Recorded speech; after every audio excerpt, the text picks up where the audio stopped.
Hi friends, you're tuned in to Legal Means Business, a podcast by Leeway. We're joined by some amazing guests who help us identify how to take your legal function and career to the next level. I'm your host, Steph Smith, and we're talking all things legal ops and legal tech, as well as other critical skills needed to help you thrive in the evolving in-house arena. Don't forget, you can watch us on YouTube or listen on the go through Spotify or Apple Podcasts. If you enjoy the conversation, please do hit subscribe and let us know what you think on social.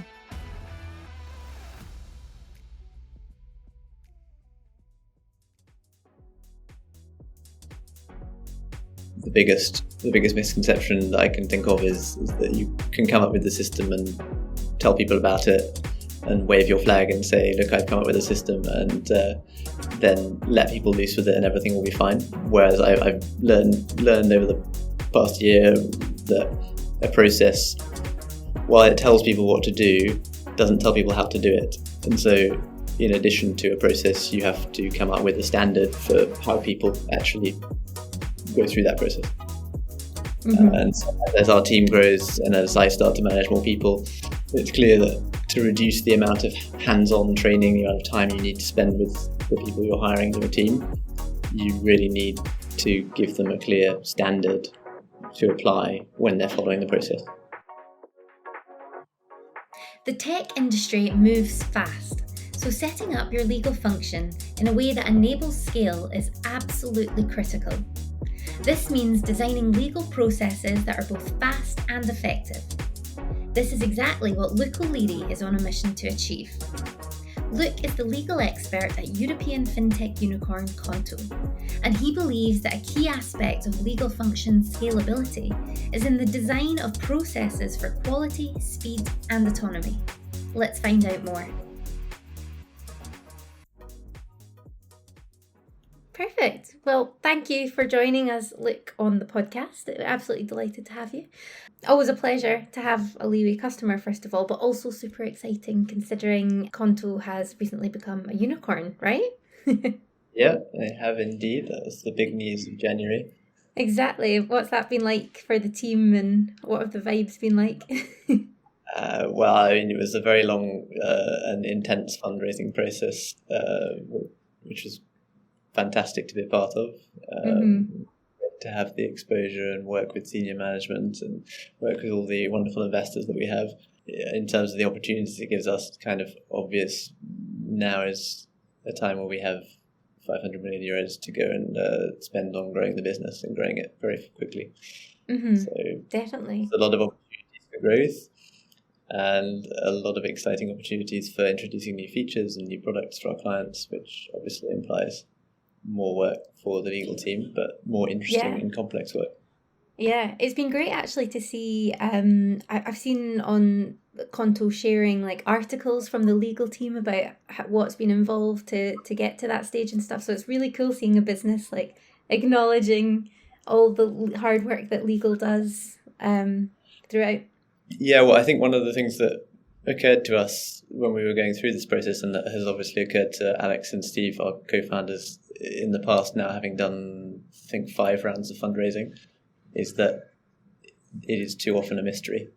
And it should always be a mystery. And they've learned through the various different rounds of fundraising that they've raised and wanted to share some of that with the French market and the more international market. Show you how we do things at Qonto and perhaps provide something of a blueprint for other startups who maybe didn't have the finance and legal teams with quite a strong background in corporate finance and M&A and fundraising transactions.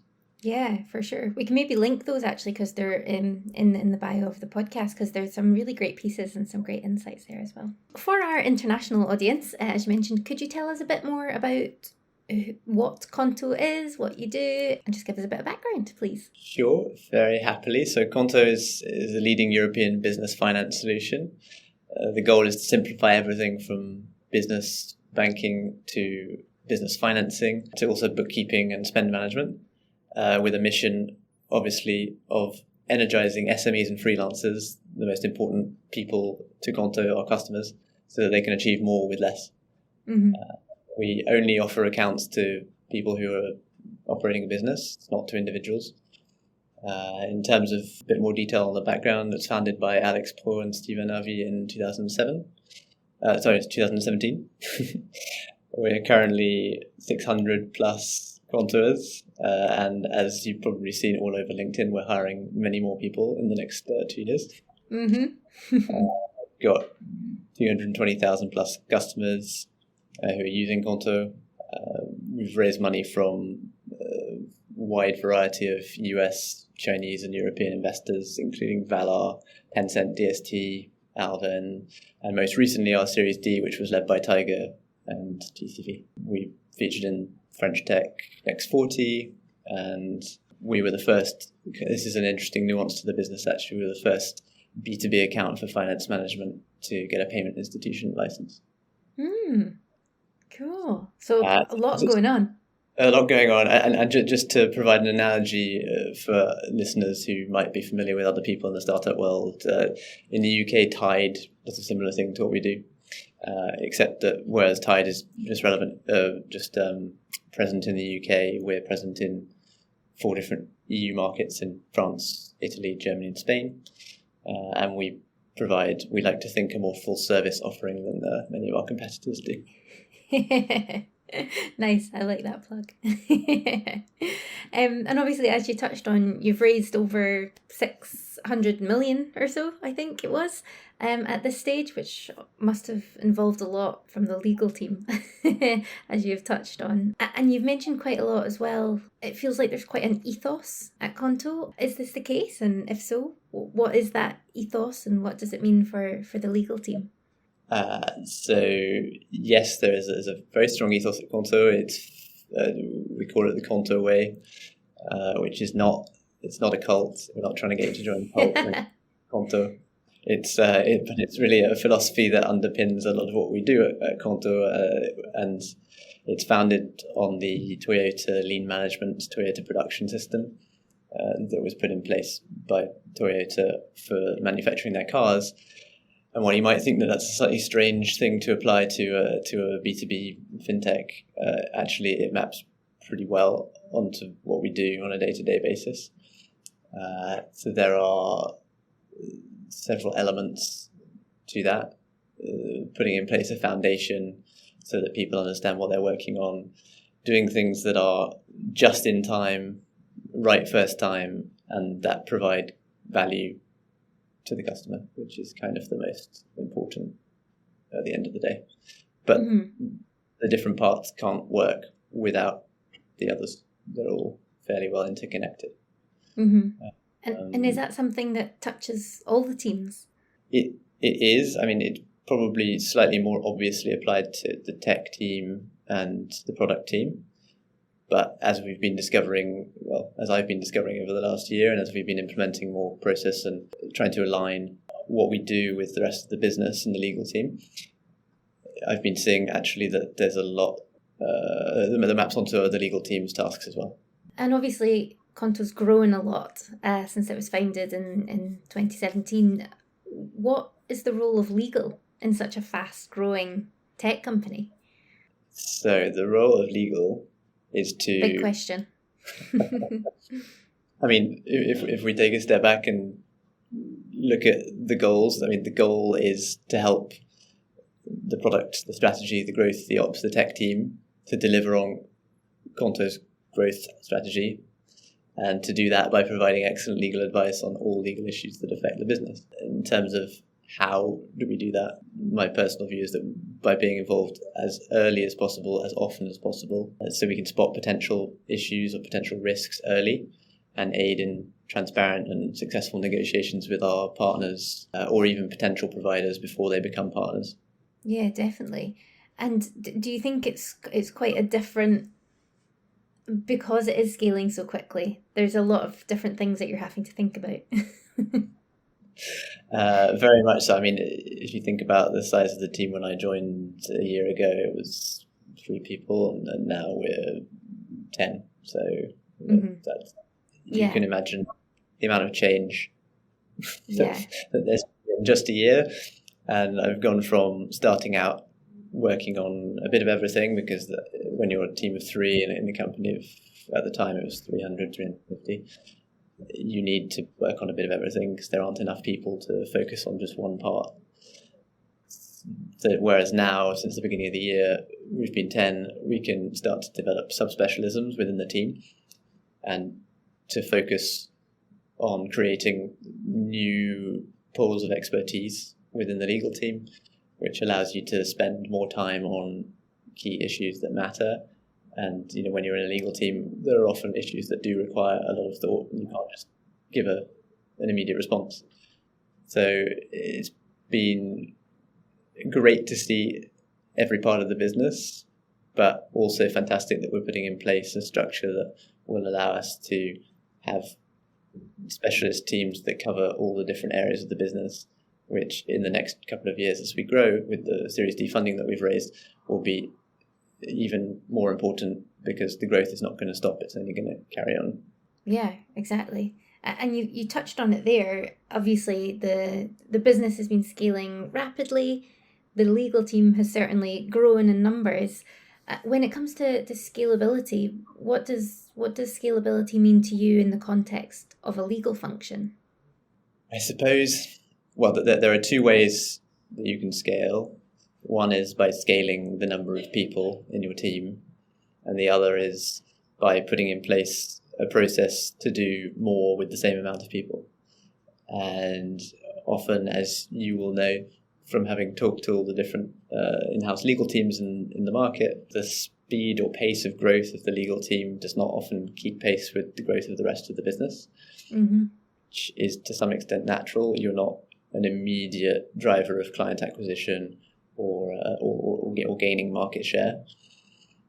But that means that you need to have a process in place. You basically need to go for option 2. You need to have a process in place that allows you to do more with less. If you don't have a process in place that allows for scalability, the business has a choice. It can either wait for legal to review everything, but that's not very practical and will create a backlog and slow down your growth.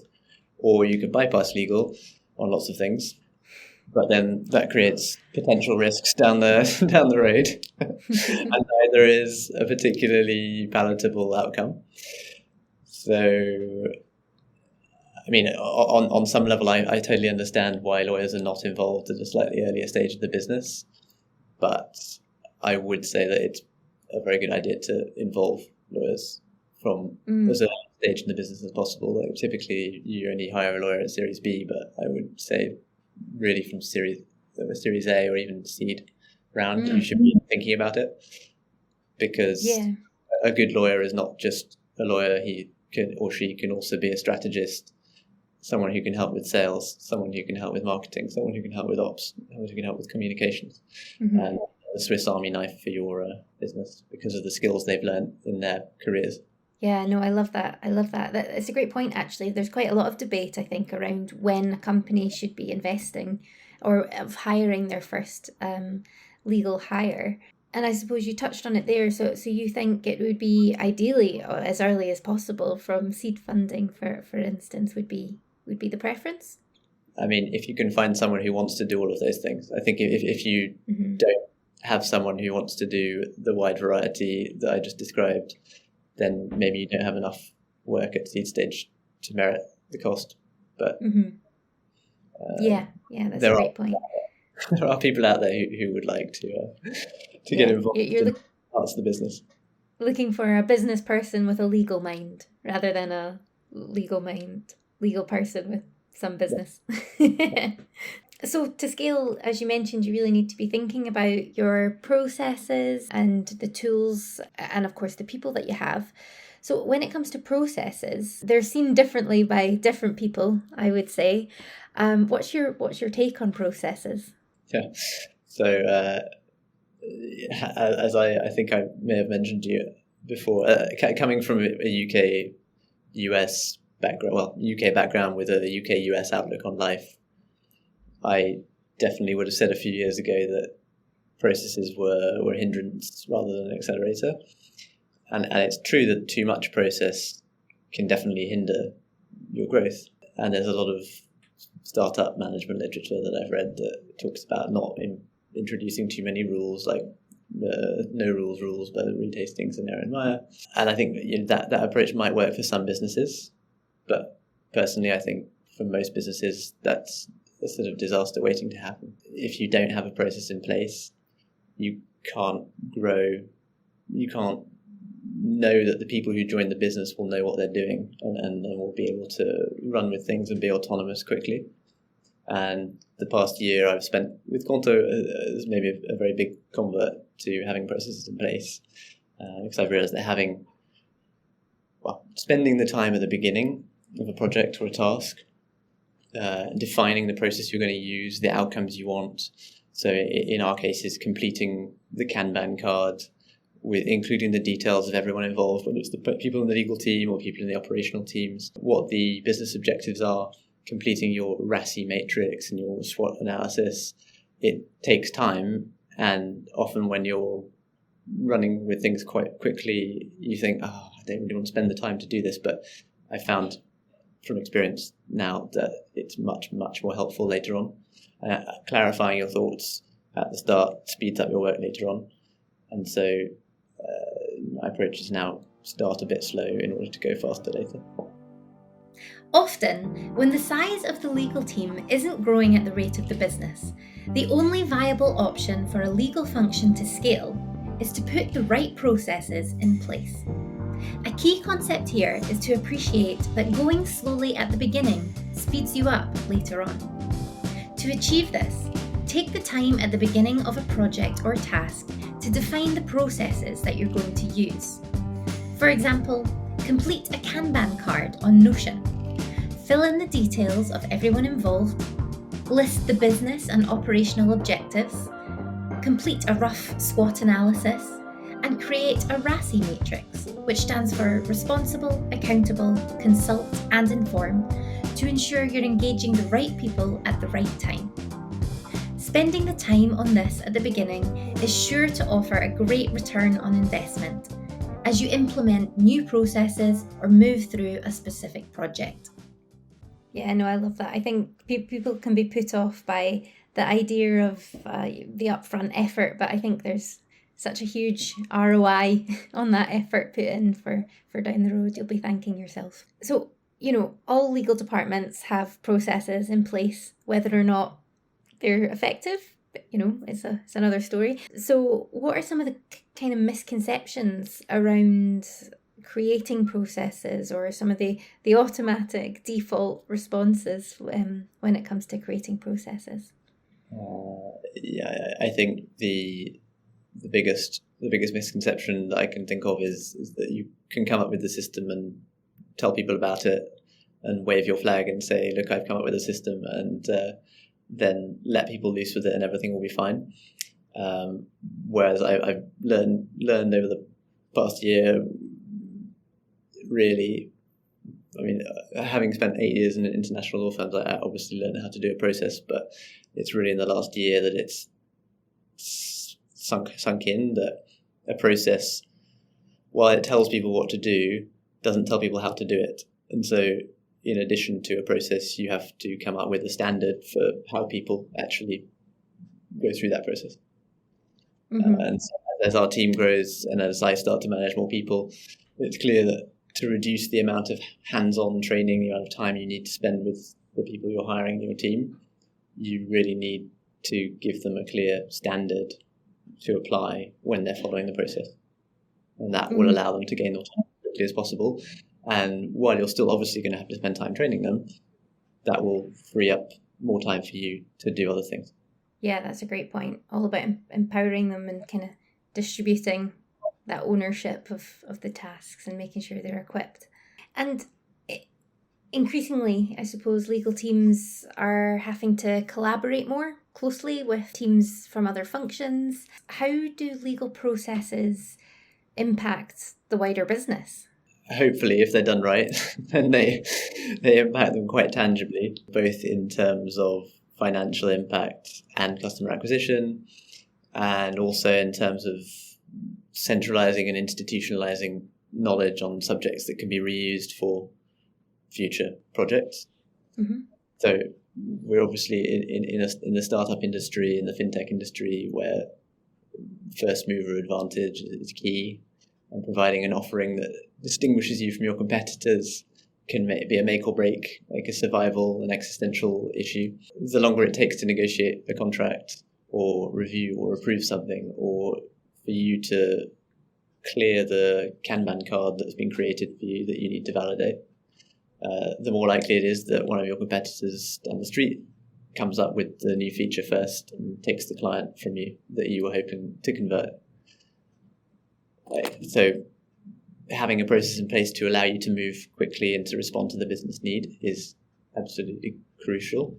And you obviously, I think no one really wants to feel like they're the bottleneck or the blockage in any situation. But it is also important to balance that with sometimes you do have to say no, or sometimes you do have to say, I'm not going to be able to do this on the timescale you've suggested, and this is the reason why. And if you present that as a reason that's understandable to the other team, that where there's a real risk you've identified, that means that the contract needs to be reviewed for another day or two, that's absolutely fine. You just need to communicate well. I guess the hard thing about being a legal team sometimes is having to have those conversations, and also that some teams don't necessarily understand you're trying to protect the company against future risks that may only be potential risks. They may never arise, and hopefully actually will never arise. So some of the work you do never gets seen. And if everything is going well and everything is easy, that's great. And people don't necessarily think that. I'm not saying it's just because of the legal team, but it's maybe partly because of the legal team negotiating a good contract. Yeah, that's a great point. And you also mentioned there, in terms of legal works on so many different things, that being able to use your processes to move faster is such a competitive advantage.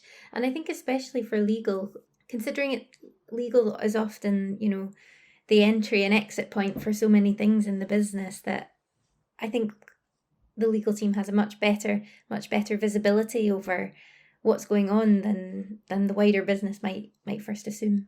They do, well, we do generally, and I imagine lots of legal teams around the market do. One thing I'm trying to work on more with my new mandate as team lead in product and strategy legal, but I know other team leads in the legal team are trying to work on the same thing, is to be involved in the process at a much earlier stage than often we have been in the past. When I arrived last year and we were a much smaller legal team, typically I realized that we would receive first contact on a project quite close to the contract starting negotiation, or even worse sometimes when the contract was presented as basically agreed. Can you validate this and sign it? And so one of the things I've been trying to put in place is to be involved as early as possible, as often as possible, and that starts from the very first conversations with potential partners during the selection process of a partner, and also the kickoff calls and all the calls between product, tech, ops, and other teams that you work with on a regular basis with your providers. And it's only really by being involved that early that you can have a proper understanding of what's going on, and you can therefore be much more efficient in the work that you do, even though you might be spending way more time on calls than you would ideally be spending. Hopefully the business you're working in is interesting to you, so actually it's interesting, and it's not a chore to attend these calls. But on a more practical sort of objective note, having the knowledge that you get from those calls is essential in drafting the contract, negotiating the best terms, making sure you've included the protections that are needed, making sure you've just included, from a very practical perspective, the documentation, reporting that you need to receive as a business, so that your operations team has the information they need to monitor the contract. Those kind of. Yeah, that's a great point. And I suppose being on those calls and engaging with other teams more might actually streamline processes down the line, because you'll have a better understanding of how they work, what's important to them, how they're trying to navigate the situation as well. So I suppose that's a benefit as well. Completely. And with the best will in the world, if you're brought in at the last minute, you're never going to be given all the information that you need to really do the contract properly. Even if the person who's bringing you up to speed is trying to take the time to have a call with you to explain what's going on, there will be things that they will forget, or that they won't necessarily think are necessarily important to the contract. So I've been trying to be quite proactive in getting involved at a really early stage to try and head off those problems. Yeah, that's a great tip. And how do you ensure that your processes, your legal processes, are designed to enable rather than hinder, I suppose? By using the Qonto way. That doesn't sound too much like I've drunk the Kool-Aid. No, I like it. I love it. It's no, I mean, it really underlies everything that we do right now in the legal team. I think the way we design a process to enable other teams is by aligning on our thinking with them. And since other teams were already working with those principles and that philosophy, the same methods and the same tools and the same mindset, it helps you to align with them and helps you to, I think everyone has to be pulling in the same direction in a business that's growing this fast. And if everyone's working with different methods and with different philosophies and in different manners, it's a bit of a mess. So, yeah, we're trying to introduce the Konto way principles to the legal team. And obviously you need to have quality controls in place so that you don't get to the point of the production line, to use the Toyota metaphor, where the final quality control check occurs and you realize that the work is bad and you have to bin it because you can't ship a defective product to a customer.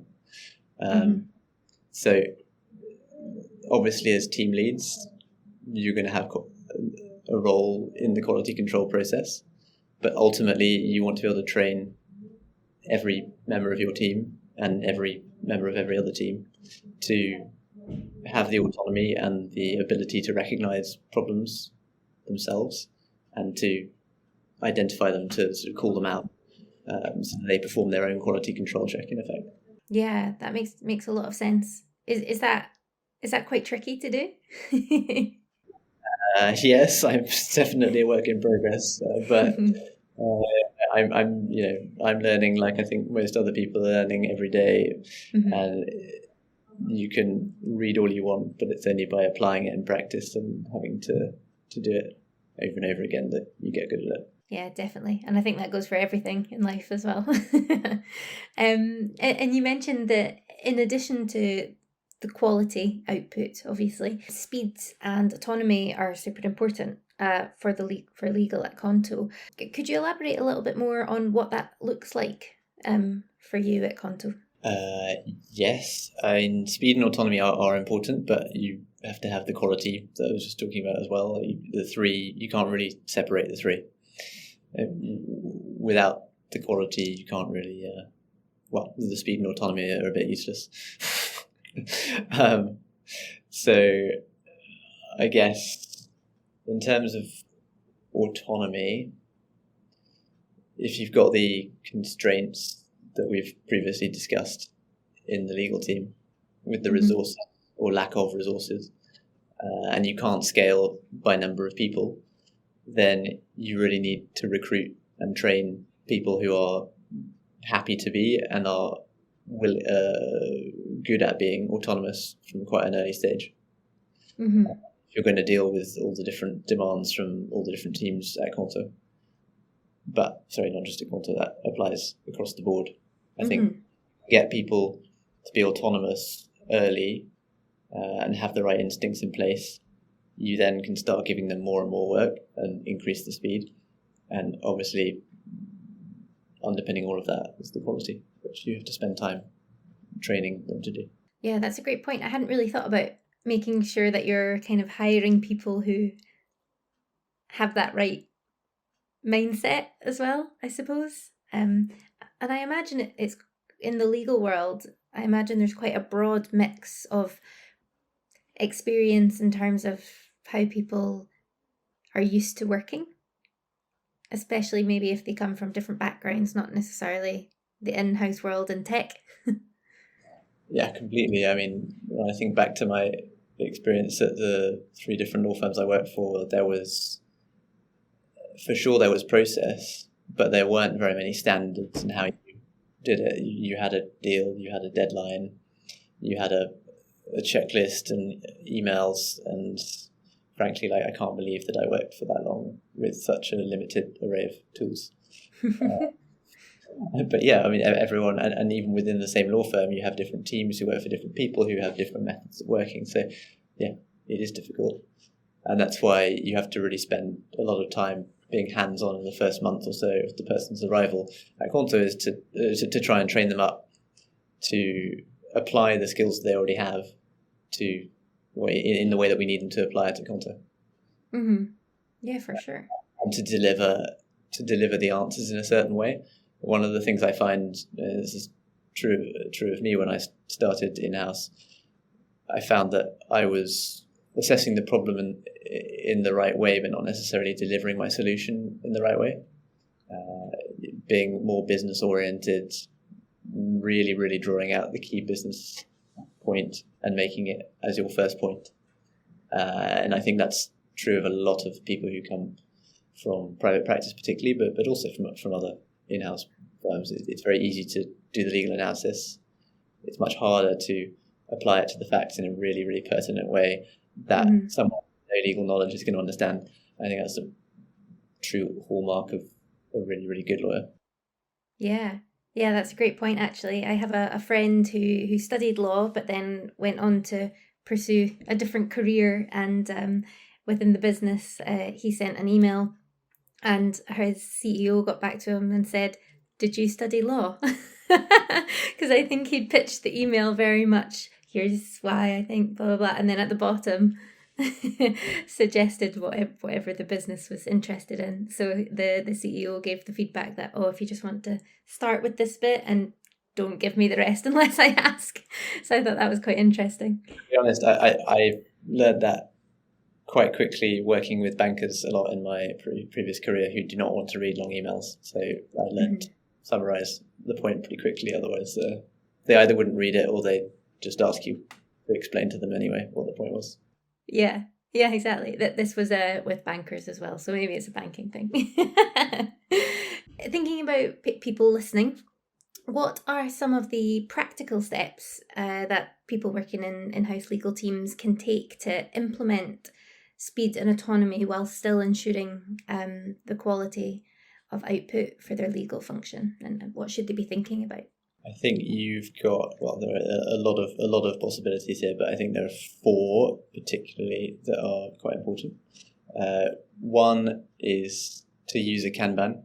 So I don't know if everyone will be familiar with the Kanban board concept, but on Notion, but also on other collaborative tools, you have a board where you can create little tickets, sort of requests, with all the details of the request, the people who need to respond to it, and the deadlines that you need to set. And it's a tool that every team in Konto uses. It's a visual management tool to allow you to see what's in a backlog, what's in work in progress, what's been done, what's been sent for signature, or different statuses of the production line, if you will. Obviously, the nomenclature is going to change depending on whether it's the legal team or it's the strategy team or if it's the tech team. But the principle of the Kanban is the same. I think it's a really, really useful tool for managing your current workload and inventory. To visualize the tasks, to see where there might be quality and speed issues, because the goal, as we were discussing before, is to do your work as well as possible, as quickly as possible. And so ideally you reduce the amount of time, the lead time that it takes to deal with each Kanban card that's created. But I think you need to start by using that and align your thinking with all the key business stakeholders. Using a tool that other teams are using must make it more accessible as well, which is a pretty good idea. For sure, yeah, exactly. But you also have to make it clear to people how you're going to use that tool. I think if you were starting a business from scratch and creating a process like this from scratch, it would probably be best to align with everyone what tool you're going to use and exactly how you're going to use it. Then next step is, I think, hiring people. We touched on it a few minutes ago. Hiring people who are self-starters, who already have subject matter expertise. But for me, the having the expertise is important, but having that character element on top of it is really, really key. I think you can, well, it's a pretty fast and challenging environment working in a startup. So having the technical skills is necessary, but you really have to have the right character to enjoy the ups and downs, enjoy operating in grey areas, because by definition in startups we're all working on problems that have never been done before, or we're trying to do things differently from the way they've ever been done before. So having people who are proactive, who suggest things, who are curious, who are happy taking informed decisions based on the facts they have before them, but maybe not having 100% certainty that is definitely the right answer, are invaluable. I guess additionally, training, again, we touched on it, but you really have to spend time training people when they join your team to understand the fundamentals of your business. I think you can understand an industry on one level, but you can't really understand it until you've spent time working on the projects and really diving into it, particularly in like fintech, which is super complex. I mean, I've spent 8 years before joining Qonto working with financial institutions in the finance industry, working for banks, and I'm still discovering new things every day about how the payment system works. It's fascinating, but it's super complex, and you really have to spend a lot of time trying to understand it.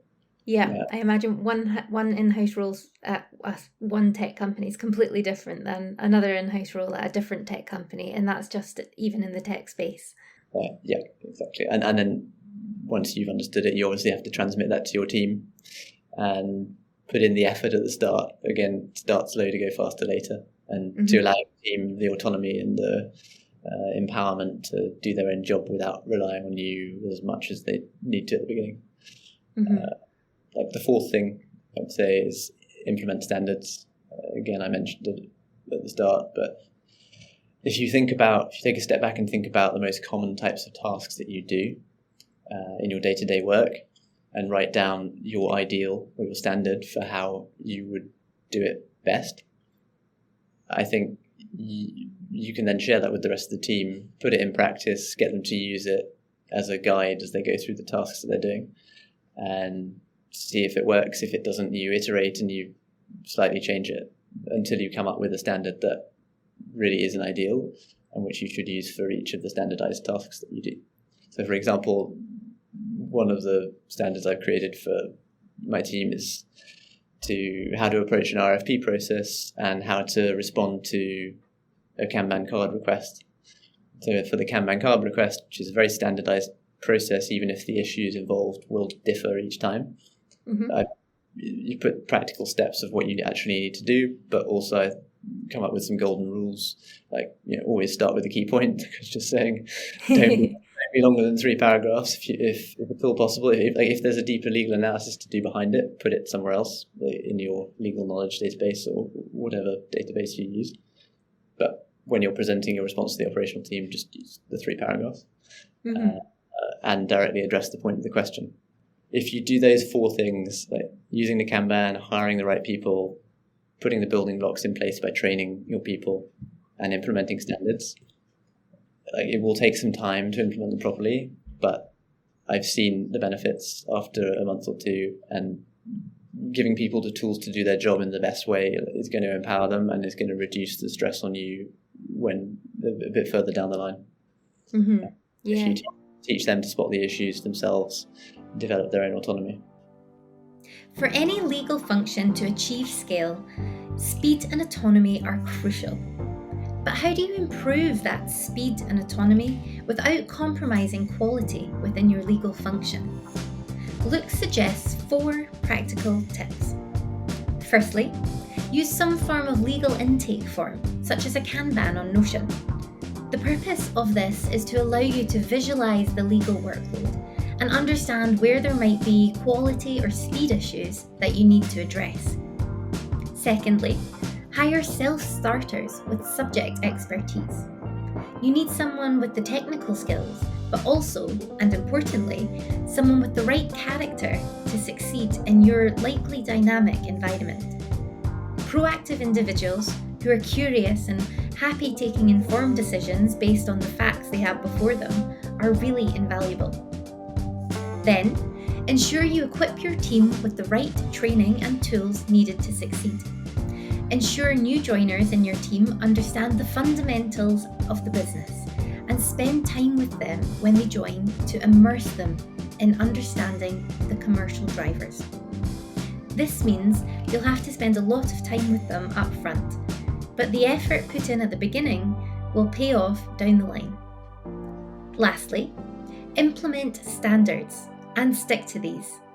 Think about the most common types of tasks that you do in your day-to-day work and write down the standard for how that task should be performed.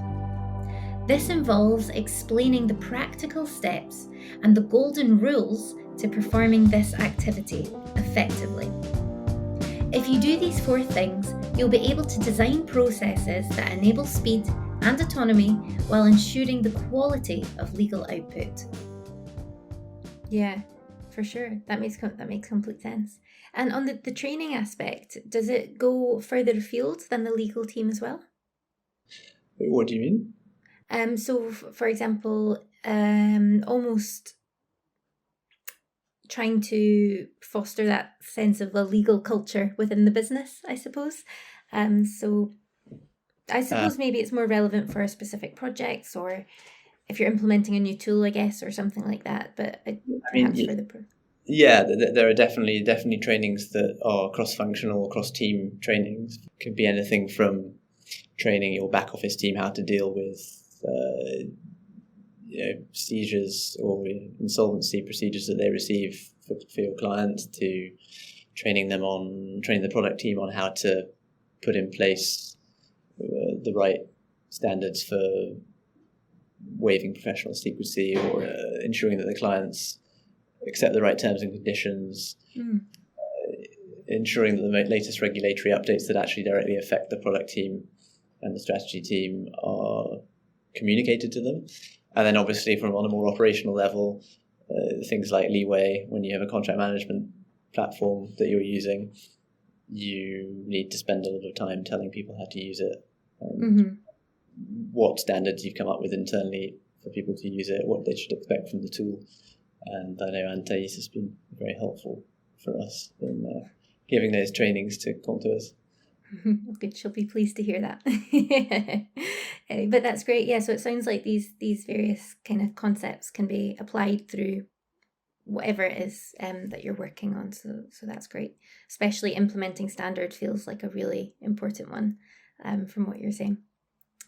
Are there any common challenges when it comes to designing processes, specifically thinking about speeds and autonomy, I suppose? And if so, how can we overcome these? Common to people within the business or to other companies? Good question. I was thinking any common challenges in terms of the legal team designing processes that speed and autonomy? Yes. I mean, it's all very well designing a system, but you then have to actually make sure that people use it and use it in the right way. And this is where people who are not a fan of lots of process probably start to get lost, because they think, oh, well, it's so much effort to actually, you've just spent all the effort to design the process and put it in place, and now you have to actually monitor it and make sure that people are held accountable for maintaining the standard. And I think it is relatively easy. I have some sympathy with that point of view, but from practical experience, I think it's much better long term. And the topic of this podcast is scaling the legal team. I think it's essential for scaling the legal team that you do hold people accountable to the standard. I think the solution to the problem of like maintaining oversight on this kind of thing is to implement regular point de contrôle, like sort of quality controls, quality checks. And at the beginning, when you hire a new person, you're going to spend a lot of time with them. You're going to check most of what they do. Once they've got up to speed and once they've, you've let them fly the coop, you, I think as a manager, need to perform those control checks at periodic moments, maybe once a month, and stress test, pick some examples of things that have been done in the last month and have a look at how they were done. And if there are problems with them, then you need to sit down with the person who did them and identify what went wrong, why they did what they did, and how we can maybe slightly fix it or slightly tweak it to fix it in the future. And it's inevitable that there are going to be some issues. But I think if you don't perform that kind of check, that as you manage more and more direct reports, it's impossible to check everyone's work. And even if you've spent the time at the beginning to train people up, there are inevitably going to be some things that could be improved or worked upon. And so I think that's quite a good way to counteract the risk of just introducing a system and letting it drift off with no accountability. Yeah, totally. That's a great point. And from your experience, and especially with Qonto, what's been the result of implementing the processes that are designed for quality, speed and autonomy, and how's it impacted and supported you in the business? Well, it's relatively early days, so there's not huge reams of data available for me to share with you. I think the real proof is going to be in after several quarters of measurement and getting the active feedback of other Konto teams who are using the new processes we've been putting in place. But I think the early signs are quite encouraging. Teams are becoming more aware and more familiar with the processes that we use. We're definitely having to tell fewer people what to do to request something from legal, i.e. use our Kanban. Yeah. And I think also with the growth of the team, each of us has become more familiar and more clear on our scope.